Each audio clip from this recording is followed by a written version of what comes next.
So let's talk about school and school employees. How can school employees help to prevent child abuse? So school employees are often in a really good position to be able to promote families' protective factors, which can reduce child abuse or neglect, or reduce the likelihood that a child will be maltreated in the future.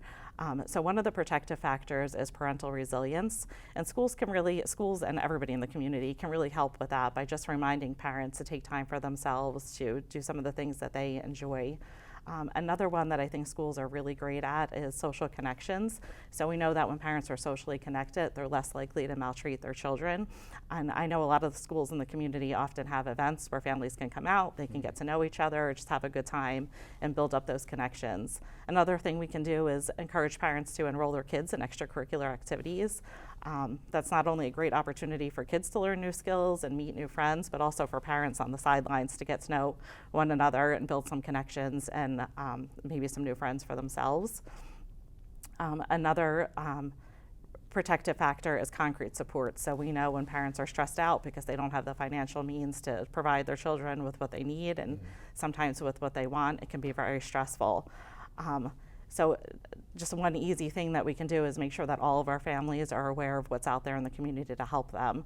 So help with utilities, there's some great agencies out there that can help with that. The free and reduced lunch program that kids can benefit from at school, as well as food banks. Okay. So just letting people know what's out there can be of a great help.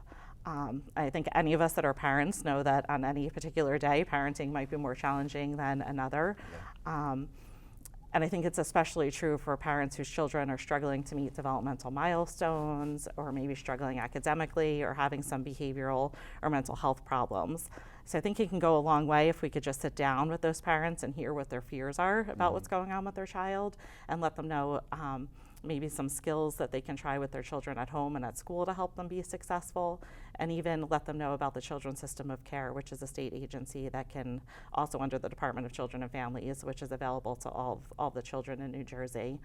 And lastly, we can really help the children build up some protective factors. So we know that children who are socially and emotionally competent and who are able to express their emotions are easier to get along with and generally easier to parent. So I know a lot of schools really work with kids to build their emotional vocabulary through reading at younger ages or through fun activities and games as they get older, and that can really prepare kids to just be more successful in life. Okay. Well, thank you very much. It's good to know, too, and it was good that you were able to highlight a lot of the preventative measures and the resources that are available through DCPP, because I think that, let's face it, whether people still call it DIFUS or DCPP, I think what initially would be coming into their minds is that, oh my, my child may be taken from my home or taken from me, and that's not necessarily the case. It's really there as support.